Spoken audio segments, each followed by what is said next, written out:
Voy a poner la presentación. ¿Sí? Sí, ¿verdad? Va, vamos a ponerla ya, que es lo último ya que... Vamos a unas recomendaciones antes de que se me olvide, jóvenes. Antes de iniciar el examen, porque va a ser virtual, eso ya lo tenemos confirmadísimo. Vayan a sus computadoras unos minutos antes del evento, para que puedan ver si su computadora está bien, si la conexión está bien, si el internet está funcionando, en fin. Les doy esas recomendaciones porque a veces pasan cosas, ¿verdad?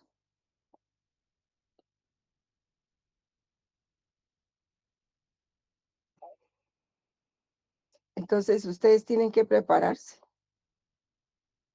para, para todas esas eventualidades. ¿Qué sección es esta, jóvenes? Dispensa. La B, Eh, licenciada. B. Es la B, ¿verdad? La B. Mm, gracias. Tengo que enviar el reporte.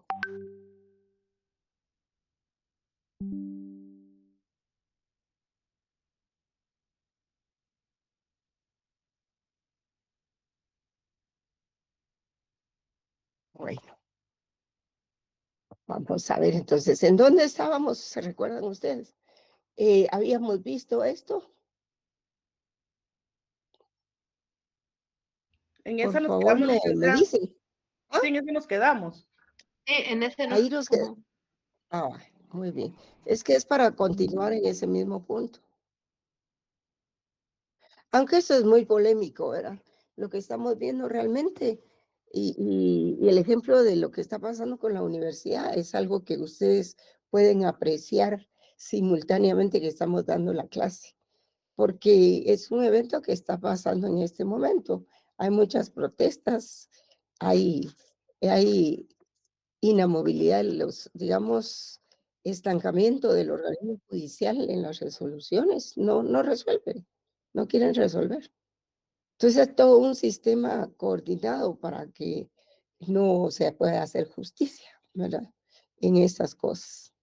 Y pues, siendo así, el organismo judicial pues tiene la responsabilidad de toda esta debacle que está pasando en Guatemala. Porque si ellos pusieran orden, lo podían hacer muy bien.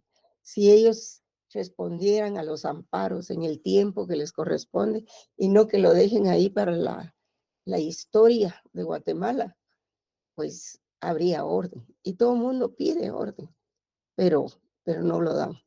Los intereses son muy fuertes, ¿verdad? Y hay mucha gente comprada, muchos funcionarios comprados. Esa es la verdad y eso es lo que, ya tengo que, y eso es lo cierto. Entonces, ese es un factor que está alterando pues la vida normal de la universidad. Y va a reconocer el Estado todo eso, todos esos daños que le han causado a tanto estudiante y, y en sí a la institución. ¿Los van a reconocer alguna vez o no? ¿Verdad? Entonces estábamos aquí con lo de los valores jurídicos, el bien común, la justicia y la seguridad jurídica. El más importante es la justicia, ¿verdad? Es el valor más importante al establecer normas y es la virtud, pero también al aplicar las normas, ¿verdad? Y los procedimientos. Y esta justicia, pues, en su definición es la virtud de retribuir a cada uno lo que por derecho le corresponde. O bien la otra definición que es una regla de armonía que dice de la igualdad proporcional distributiva, que quiere decir que así como se da, se recibe. Y eso es en las relaciones.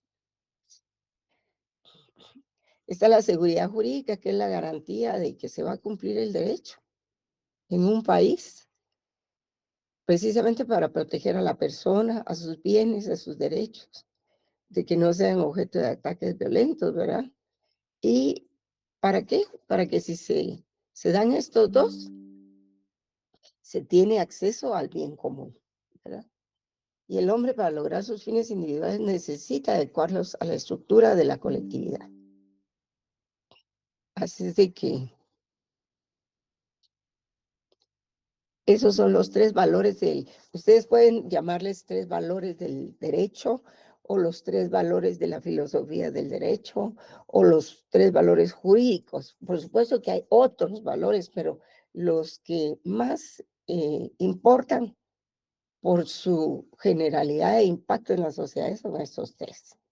Y ahí vamos a ver otro tema que tiene relación con lo que veníamos viendo, que es la desobediencia, ¿verdad? La desobediencia, perdón, la obediencia jurídica.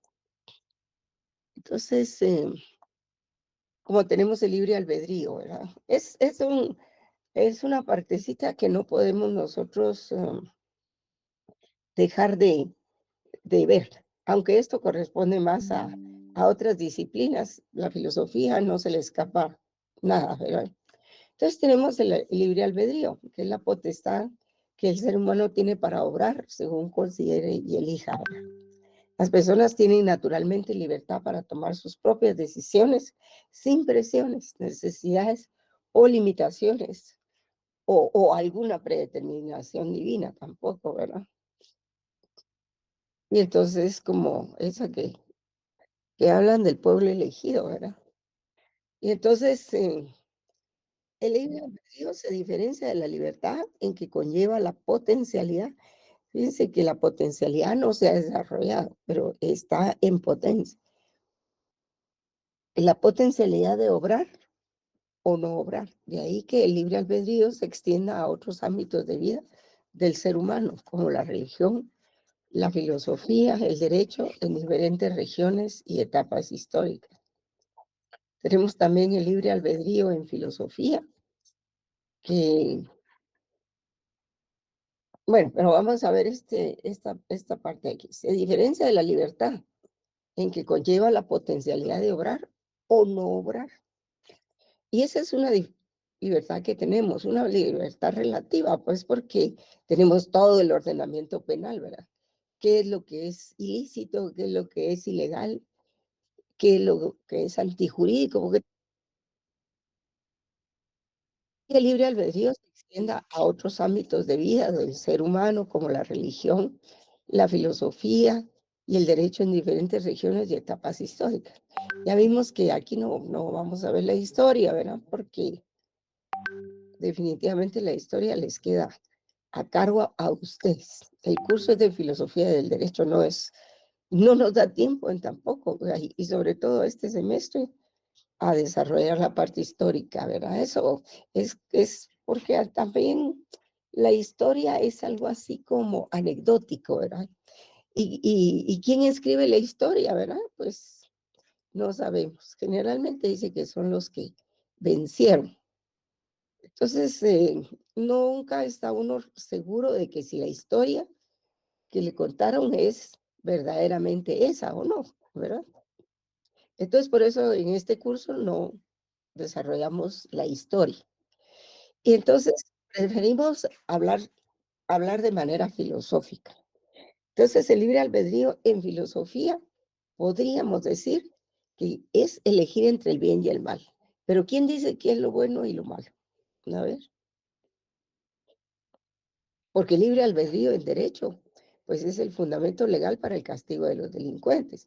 Y eso se encuentra en toda la parte oscura del derecho, que es el Código Penal, Código de Procedimientos Penales. Estamos hablando en términos filosóficos, no peyorativos. No estamos diciendo que el derecho penal sea malo o bueno, sino que pues es la parte más difícil como fenómeno el derecho, porque el problema es que el derecho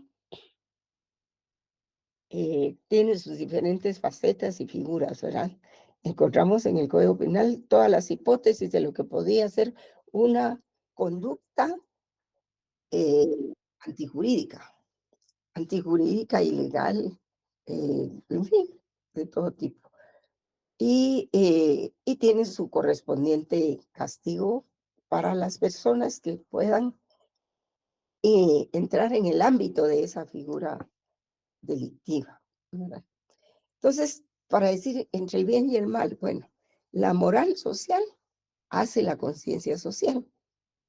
Por ejemplo, el hecho de que saludemos, algo tan sencillo, que saludemos, que tengamos consideración por las otras personas, eh, que no nos comportemos en términos abusivos o que se consideran abusivos, pues eso corresponde a la moral social.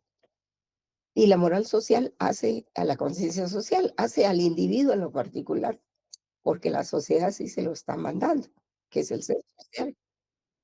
Y digamos que la moral individual como la ética, eso se adquiere en casa, se adquiere en casa. La academia sí lo dice, pero no está obligada a exigirlo. Eso se exige. Y hay una frase de, de los españoles que dice, lo que natura no da, Salamanca no presta. Así dicen, ¿verdad? En latín. Lo que la naturaleza, la familia, los padres o quienes lo criaron a uno, no les dio, pues la academia no está obligada a hacerlo, ¿verdad? Y digamos el costo que significa no tenerlo, se paga muy alto. Entonces, el bien y el mal más o menos se definen como la moral social. Aparte están las leyes propiamente, ¿verdad? Y es otra parte del derecho que conlleva su justicia. Y ya vimos con ustedes las obligaciones de carácter moral, político y jurídico que tiene el individuo para con su Estado, ¿verdad? Entonces, el libre albedrío en derecho es el fundamento legal para el castigo de los delincuentes. Pero ¿por qué vamos a decir esto? Porque el individuo pudo haber hecho eso o no, ¿verdad? Pudo haber dicho, pues, realizo este acto o no lo realizo, ¿verdad? Si, por ejemplo, a un juez le da un caso y está dentro del aspecto del periodo, el plazo para ciertas diligencias, un juez probo lo hace y lo hace bien, pero un juez amañado no lo va a hacer. Y hay dos tipos de corrupción, ¿verdad? Se puede emitir una resolución más allá de lo pedido, que se llama extrapetita, o una resolución que no tiene nada que ver con lo pedido. O bien la otra forma es dejar que el caso esté ahí, que transcurre el tiempo. Ah, es que no tengo tiempo, tengo muchos casos, tengo esto, tengo el otro. Y es otra forma también de no cumplir con sus obligaciones, ¿verdad? Entonces, en ese caso, el juez puede hacerlo o puede no hacerlo. O hablemos del individuo, el individuo de a pie o del funcionario, porque el funcionario solo puede hacer lo que la ley le dice. Pero el individuo tiene más libertad, porque puede hacer o no hacer aquello que la ley no le prohíbe, ¿verdad?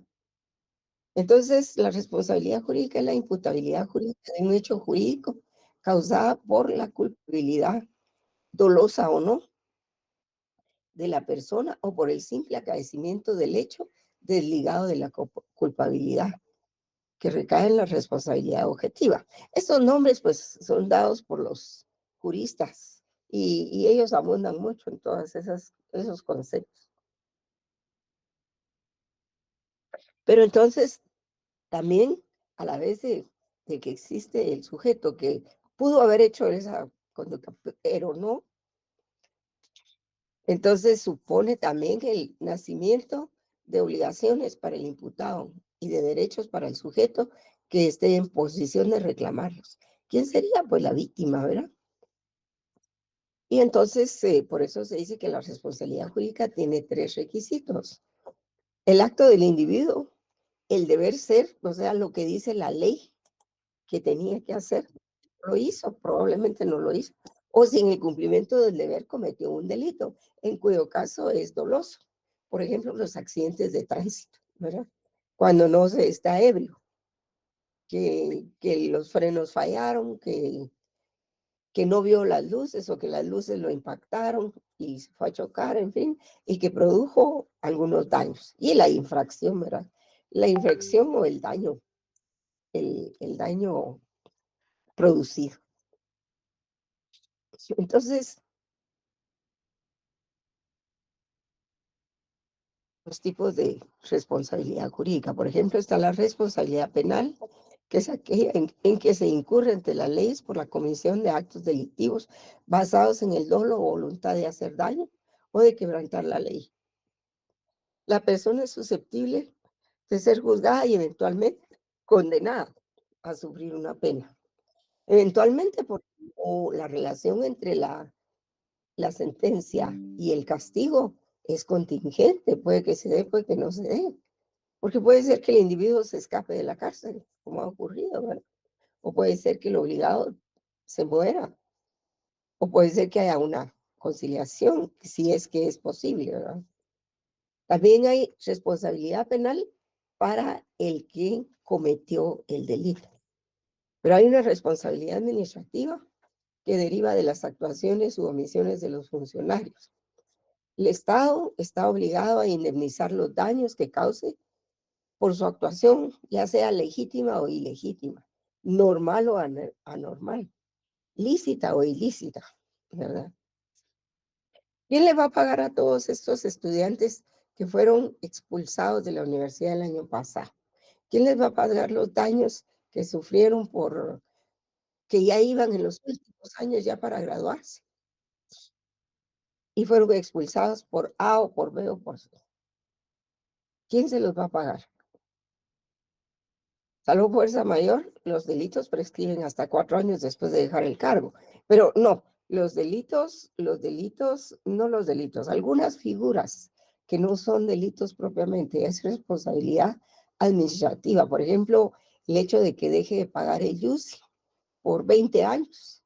Solo estoy obligada a pagar los últimos 4 años o toda la obligación, ¿verdad? En cambio, la responsabilidad penal para los funcionarios públicos creo que llega hasta 20 años. Y la responsabilidad subjetiva, pues, jurídica, la objetiva, pues, es realmente atinente al riesgo que se pudo haber causado. Por ejemplo, puede ser que que haya delito, pero que no hubo dolo, ¿verdad? No hubo dolo. Como les decía, por ejemplo, en un accidente de tránsito. Y digamos, aquí agregué yo, puede ser subjetiva la culpa y objetiva, ¿verdad? Que es el riesgo en que se puso a las personas. Y es la excepción de responsabilidad quiliana. ¿Esto qué quiere decir? Pues es la responsabilidad de los padres. Cuando los hijos menores cometen delitos, esa es la responsabilidad quiliana. Y aquí hay una diferencia entre imputabilidad e imputación, que es a lo que íbamos realmente. ¿Cuál es la diferencia entre imputabilidad, que viene del verbo imputare, que significa atribuir algo a alguien, hacer cargo de algo a alguien, y siempre en el sentido de atribuir mal? Y el significado más largo y general de imputabilidad es el de atribuibilidad. Y el acto de imputar, de atribuir, se denomina imputación. Y se habla de imputabilidad de la acción o del hecho, y de imputabilidad también del autor, de la gente. Y esta diferencia es muy dada en el Código Penal en España, ¿verdad? Más que todo. Y es cuando quien, cuando quien ha cometido esos actos no tenía conciencia de sus propios actos y libertad de elección. Y esta disposición se refiere a la atribución de la acción, del hecho, desde el punto de vista moral, ¿verdad? Cuando no se tiene intención de causar el daño, pero sí se tuvo la capacidad para, para ser responsable. Y por eso la imputabilidad es la capacidad del sujeto para ser culpable. Esta posibilidad está condicionada por varios elementos, por la salud del autor. El autor estaba en el pleno uso de sus facultades mentales y volitivas.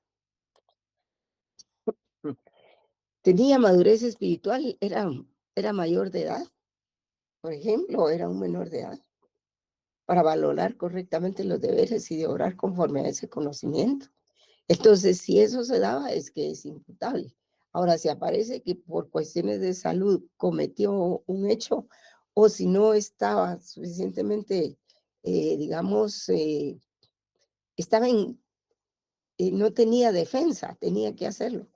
Como por ejemplo, cuando un ladrón o alguien entra a su casa y se sube las paredes para ir a robar.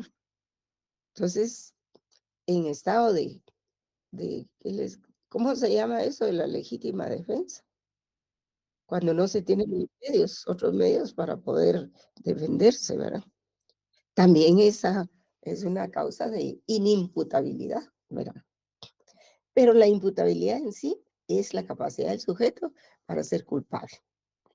Y la imputación es la capacidad del individuo para ser penalmente culpable, pero es la posibilidad de atribuir un hecho a un sujeto. Más que todo, es la posibilidad de atribuir un hecho a un sujeto.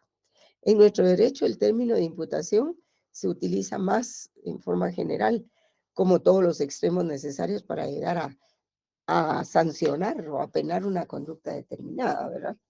Entonces, ¿cuál es la etapa en que el Ministerio Público puede presentar su imputación?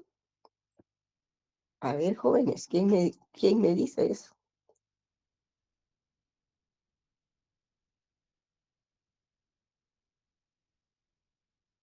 ¿En qué fase se hace del proceso, jóvenes? ¿En la La etapa imputación. preparatoria? Ajá. Pues no sé, ustedes saben, eso no lo sé yo, porque yo de penal no estoy tan al tanto, ¿verdad? Pero ustedes me dicen. ¿En la etapa qué me dijo, compañera? Preparatoria, licenciada. Preparatoria, muy bien, gracias. Es cuando el fiscal lleva ¿cómo le llaman a eso? Acto conclusivo, ¿o no? Así es. Sí, así es. Así es. O sea, Licenciada, disculpe, Exactamente. sí, es que hay sí, varios compañeros solicitando ingreso. perdón, Gracias. estaba muy al tanto, pero no sé qué me pasó. Es que me emociona, eso es lo que pasa. Está muy buena la clase. Muchas gracias, muchas gracias. Pues sí, miren, esos son temas muy interesantes, ¿verdad? Precisamente. Y es en el acto conclusivo donde se hace la imputación del individuo. Ahí es donde el Ministerio Público se pronuncia y el creyente adhesivo, ¿verdad? Se pronuncian en el sentido de acusar, ¿verdad? Decir cómo, cuándo, cómo, en qué forma, qué horas y todo, y se cometió el delito, ¿verdad? Esa es la imputación, que es diferente de la imputabilidad. Hay que saberla de definir estos términos. Imputación de imputabilidad. Imputabilidad es la capacidad del sujeto para ser culpable. ¿Cuáles son las condiciones? Pues que tenga salud, que esté bien de salud, tanto mental como física y todo, que tenga madurez espiritual, mayor de edad, ¿verdad? Y que esté consciente del papel que juega en la sociedad, ¿verdad? Que pueda valorar sus deberes y de obrar conforme a ese conocimiento. Si eso se cumple, está en la capacidad del sujeto de ser culpable, dolosamente o no dolosamente, ¿verdad? Eso ya depende de otras cosas. Y la imputación, pues, es la posibilidad de atribuir un hecho a un sujeto. Bien, ahí terminamos con esta presentación, jóvenes. Vamos a ver otro tema que es así cortito, pero que es muy importante y que es la relación entre el derecho y el poder. Y es lo que ustedes van a ver ahora, precisamente por las circunstancias en las que estamos atravesando en la universidad. Y no se puede negar, no puede uno dar clase y no hablar de lo que está pasando, ¿verdad? Como profesores, nosotros debemos de citar ejemplos de lo que está pasando en el país y no hablar de cosas atmosféricas o de otro tipo, ¿verdad? Entonces, para esto no les voy a presentar eh, filminas, ¿verdad?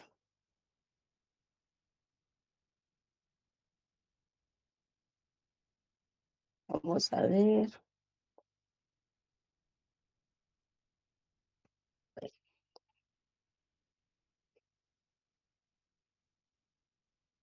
Vamos a hablar de un tema muy bonito, muy interesante. Y no les voy a presentar las filminas porque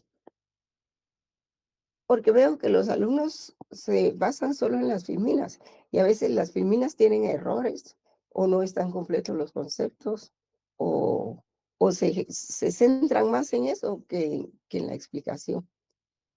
Y entonces aquí pues podemos ver lo que es, vamos a ver, ustedes tienen el documento y el documento se llama Relación entre el Derecho y el Poder. Ahí tienen ustedes todo el contenido de este tema. Y yo agregaría que es relación entre el derecho y el poder y la legitimidad del derecho también. Yo le agregaría ese otro tema, ¿verdad? Entonces, digamos, cuando estas teorías se defendieron mucho creo que en el siglo antepasado, por ahí, y era cuando se hablaba de derecho y poder, pues se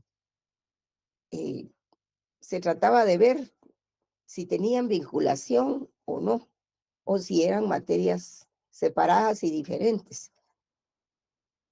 Pero el problema históricamente se trató cuando se defendían las diversas filosofías de la fuerza, que así se les llamaba, que era lo que tenía más fuerza, como por ejemplo, también cuando se defendía el, el principio de igualdad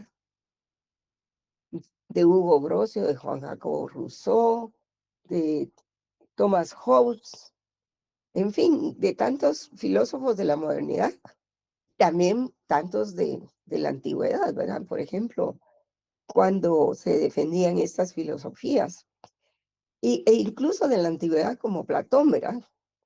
Que Platón, al igual que después Aristóteles, decía que es ley natural que el fuerte rija y conduzca al débil, y que el fuerte vaya a la cabeza y que el débil le siga.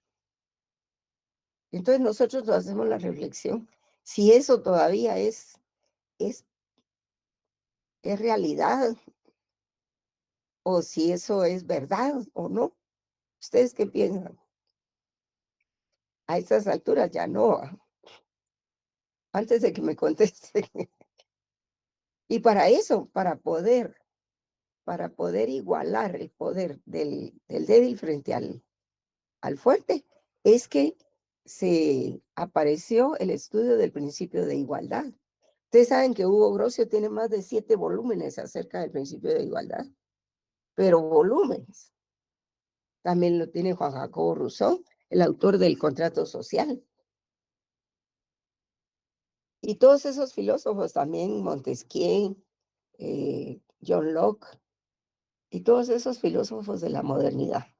Entonces ellos empezaron a estudiar el principio de igualdad y eso le dio una filosofía a la tesis de los derechos humanos. Los derechos humanos ya se defendían en la antigüedad por la iglesia. En el derecho canónico ustedes van a ver mucha defensa de eso, pero ya como rama del derecho propiamente, es lo que ahora se denomina neoconstitucionalismo. El neoconstitucionalismo existe lo que le llaman un bloque de constitucionalidad, y vamos a ver si nos da tiempo verlos en este semestre todavía, porque así como nos llevan a la carrerita, está difícil. Entonces, se escribió sobre eso y eso también le dio teoría, doctrina a los derechos humanos. Ya no solo se hablaba en la iglesia como dogmática, ¿verdad? Sino que ya se llevó a los libros de derecho, al estudio de la jurisprudencia, al estudio de las doctrinas jurídicas también. Y entonces surgen los derechos humanos. Pero no nos vamos a quedar ahí, vamos a seguir. La teoría del derecho y del poder tiene mucha relación con el poder del Estado, ¿verdad? También.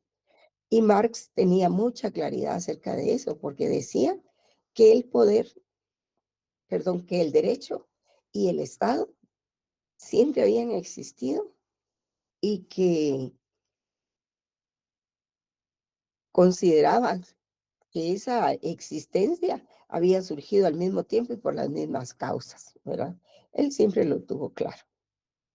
Nietzsche, pues, le decía, ya se lo leí, que era fruto de la conquista, que no hay derecho sin poder y que la fuerza es esencial a todo derecho. Pero él incluía también a la justicia, y eso es lo que cambia un poco. Entonces, el poder significa tener la capacidad o la posibilidad de hacer alguna cosa. El poder siempre es dinámico, el poder es una fuerza, ¿verdad? Entonces, ¿quién ejerce el poder público, jóvenes? A ver, ¿quién tiene el monopolio del poder público? ¿Quién obliga a que la sentencia se cumpla? El Estado. A través del organismo judicial.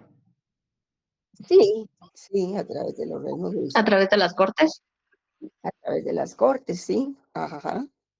Pero es el Estado con su poder que tiene el Ejecutivo también, con las policías, la fuerza que tiene el ejército y otros cuerpos represivos, lo que hacen que las sentencias se cumplan. Por ejemplo, condenan a un individuo a tantos años, pues va a la policía, lo confina y lo vigila y ve porque el individuo no se escape de la prisión. A veces, Entonces, podemos decirlo, perdón, licenciada, que la interrumpa, sí, no tenga que pena. es la ejecución del poder coercitivo que posee el Estado. Ajá, ese es el poder político. Siempre que ustedes oigan político, se refiere al Estado, ¿verdad? Y la facultad de los gobernantes de obligarnos a obedecer ese derecho. Perdón. Licenciada, disculpe. Fíjese Sí. que ya busqué en Classroom, pero no tenemos compartido ese documento, por si pudieran compartirlo. Bueno, vamos a compartírselos. Gracias. Aunque lo que voy a hablar de eso no es mucho. Perdón, compañeros, permítanme. Es que es increíble que cuando uno está enfermo de estas cosas, aparato respiratorio, si está en el calor, le da tos. Y eso es lo que me está pasando ahorita. Voy a abrir la puerta un momentito, por favor.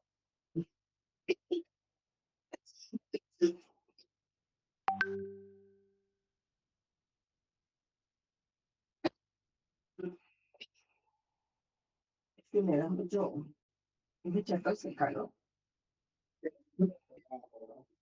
Sí.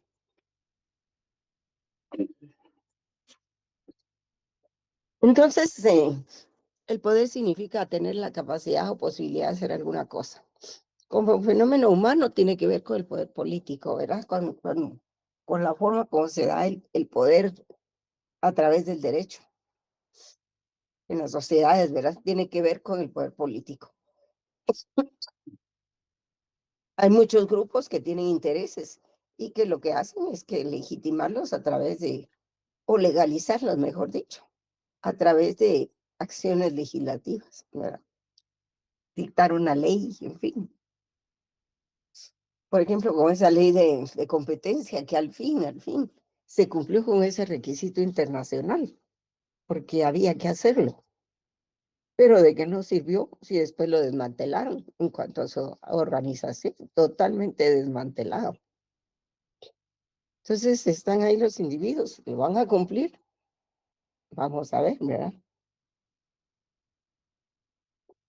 Entonces también podemos hablar de otro poder, el poder de Dios, por ejemplo, el poder del dinero, el poder de la naturaleza, el poder de una epidemia para acabar con una población.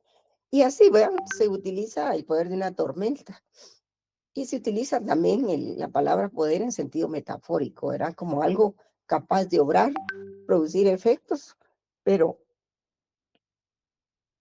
falta aquello que sin quererlo pensamos cuando hablamos del poder. Y eso es la definición que más nos interesa aquí con ustedes, ¿verdad? Porque son estudiantes de Derecho. No estamos entre médicos para ver el poder de la epidemia, ¿verdad? Entonces, el poder propiamente nos interesa como fenómeno humano, porque cuando Del Vecchio hablaba de que la filosofía del derecho también hay que verla como un fenómeno en la praxis, se refería pues al poder fundamentalmente. Entonces tiene que ver con el poder político, con la facultad de los gobernantes de obligarnos a obedecer. Y se puede definir como la capacidad de un individuo o grupo de individuos para modificar la conducta de otros individuos o grupos en la forma que ellos desean. Por ejemplo, queremos que se mantenga este funcionario aquí por 20 años, aunque su periodo diga 2 años. Emitamos un reglamento y con eso lo vamos a arreglar. ¿Por qué? Porque el deseo de ellos se materializa a través de la ley, aunque la ley sea injusta e inmoral, ¿verdad?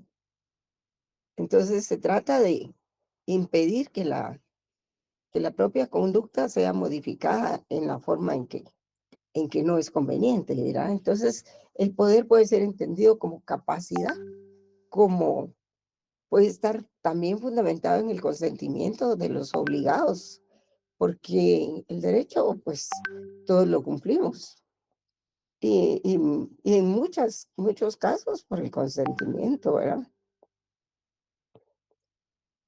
Pero aparte es el poder entendido como capacidad de algunos individuos para modificar la conducta de otros, que a veces es bueno, a veces puede tener fines amargos, ¿verdad?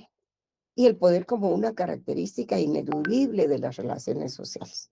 El poder siempre va a existir, jóvenes, siempre va a existir.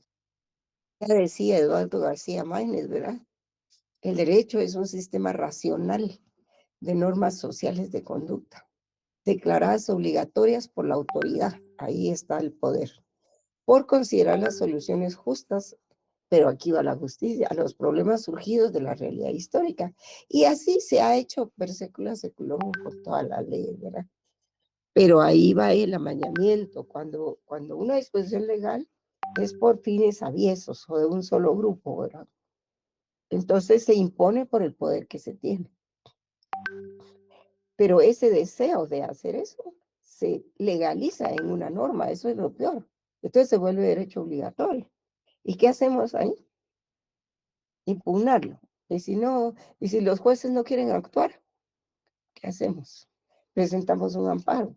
Y si los jueces tampoco quieren resolver, ¿qué hacemos? Y es cuando la sociedad o, por ejemplo, la universidad se ve atrapada en todos esos mecanismos, ¿verdad? Entonces, por ejemplo, cuando hablamos de la relación entre el poder y el derecho, de Norberto Bobbio dice que ambos están estrechamente relacionados. En las sociedades modernas no es viable imaginar la separación entre ambos, porque ambos conceptos se necesitan para asegurar su supervivencia. El derecho necesita del poder del Estado y el Estado y el poder necesita del derecho. Y también estima Norberto Bobbio que la relación entre derecho y poder es íntima, es tan íntima a tal punto de comparar su vínculo como las dos caras de una misma moneda. Acuérdense, fíjense bien en esto. Estima que la relación entre derecho y poder es íntima, a tal punto de comparar su vínculo como las dos caras de una misma moneda, ¿verdad? Y el poder no puede estar fuera del derecho. Porque si está fuera del derecho, pues entonces no tiene eficacia, ¿verdad? Ya que por medio del derecho es que el poder encuentra legitimidad o legalidad o aceptación por parte de los gobernados. Si, por ejemplo, un presidente X dispone dispone alguna cosa que no está contemplada en el derecho, pero no la lleva a realizarse en una ley, ya sea en una ley ordinaria o en un reglamento, pues ninguno le va a hacer caso, ¿verdad? Salvo que sea por el poder de las armas, ¿verdad? Como con los narcos y otros grupos de presión. Y lo mismo sucede con el derecho, pues resulta absurda la existencia de un ordenamiento jurídico sin la existencia de un poder con facultades para hacerlo cumplir. De manera, pues, de que esa relación está ahí muy bien. Entonces, el derecho permite que el poder se comprenda y se afiance en la comunidad. ¿Por qué? Porque se está legalizando, se convirtió en una norma.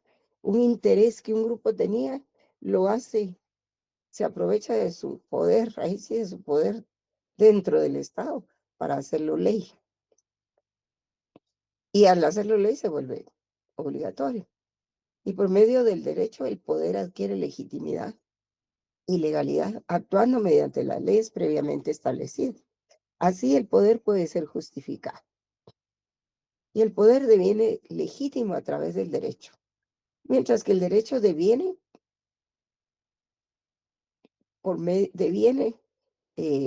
obligatorio por medio del poder, ¿verdad? Porque, como les decía yo, ¿quién hace cumplir las sentencias del organismo judicial? Pues el Ejecutivo, llega el Estado, llega la policía y se lleva a los condenados, los encausa, los pone en la cárcel y los vigila, ¿verdad? Y ese es el poder del Estado. Y este es solo un pequeño ejemplo, ¿verdad? Sin la existencia de uno no puede sobrevivir el otro. Y sin la presencia del otro, el uno no podría ser entendido. El derecho sin poder es impotente, pero el poder sin el derecho es arbitrario.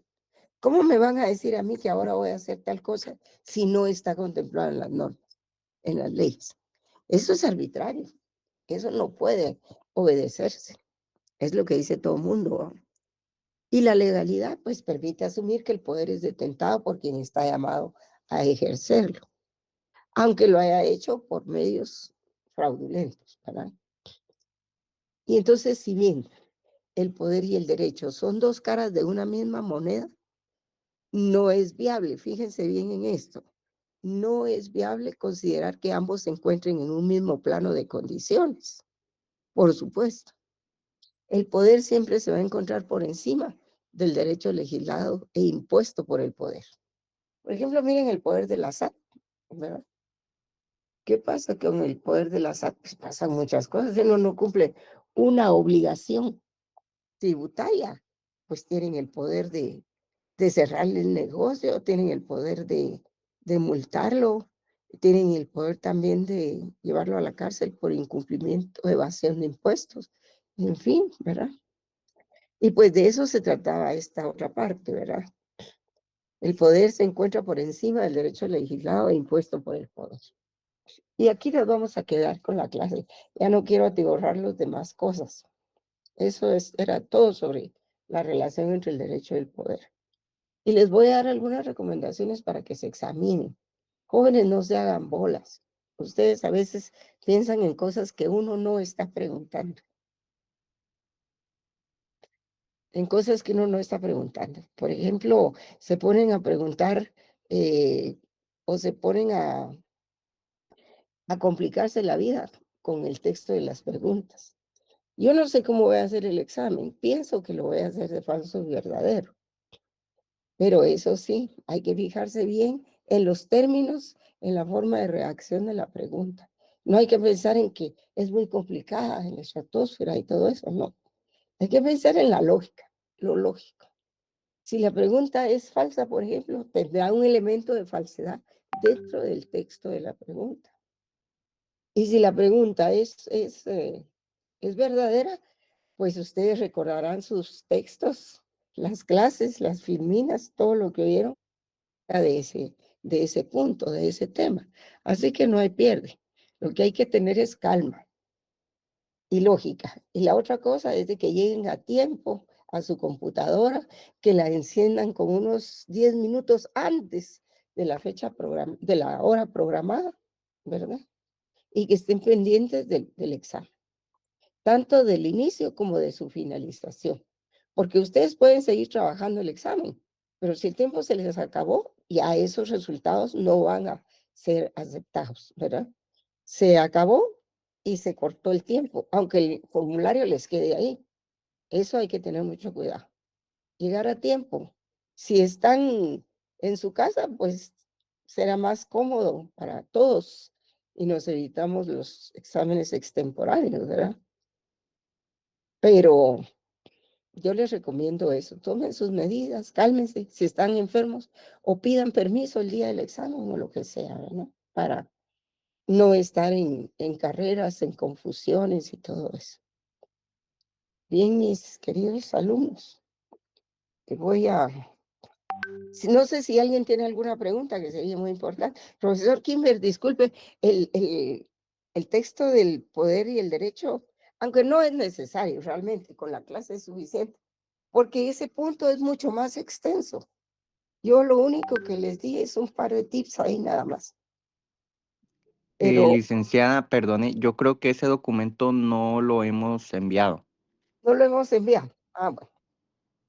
Bueno, entonces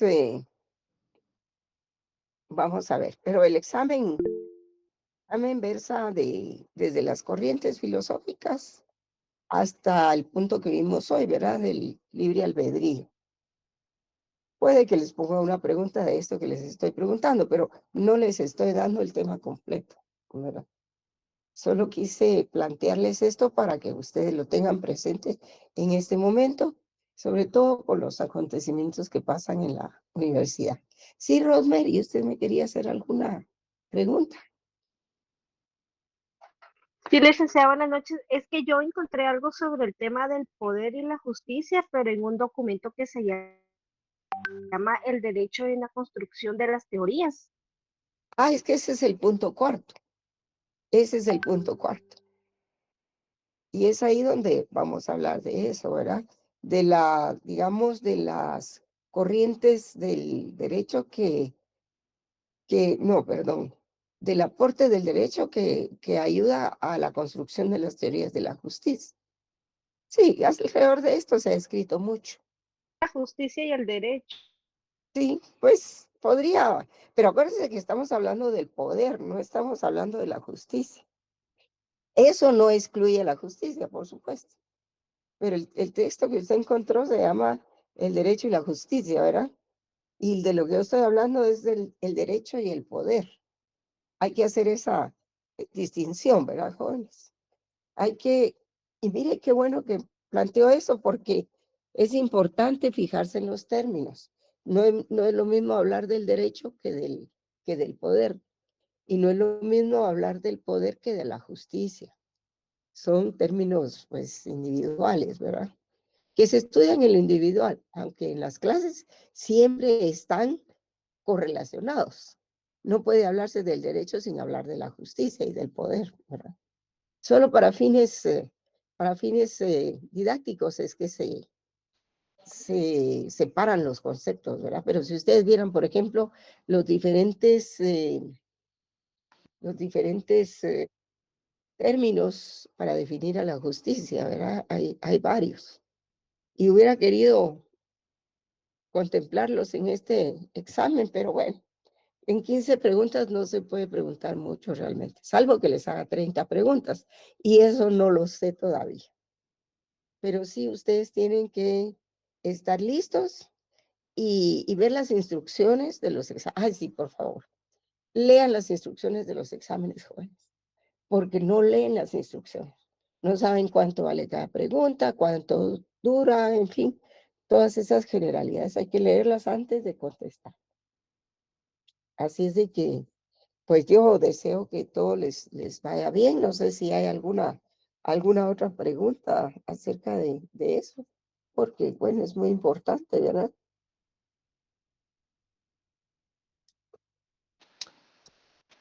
Preguntar. Y el que no pregunta, pues que cae para siempre. O preguntan ahorita o ya no preguntan. Eso lo voy a tomar la foto, que me es más fácil en esta forma. Sí, joven, ¿quién quiere hablar? Neri, no. Está bien, ahí Era para usted. que tomara la foto, Ligda, pero ya que me dio la palabra, aprovechando, Sí. usted mencionaba que para términos didácticos sí se separaban, por ejemplo, los temas, decía, ¿verdad? Pero que al final tienen una relación. Todos, sí. Todos, ajá. Y estaba leyendo yo hace poco entre un tema muy bonito que nos dejó por ahí el link. Kimber, que investigáramos, ¿verdad? Que es la Sí, sí. filosofía, la moral y la filosofía. Y estaba viendo que está prácticamente relacionada, está amarrada, es un tema que abarca todo un solo punto, la ética y la moral, ¿verdad? Sí. La ética, la moral y la Sí. filosofía. No es una rama, o sea, no es una relación exclusiva entre la moral y la ética y la filosofía, sino que es la filosofía ética con la moral.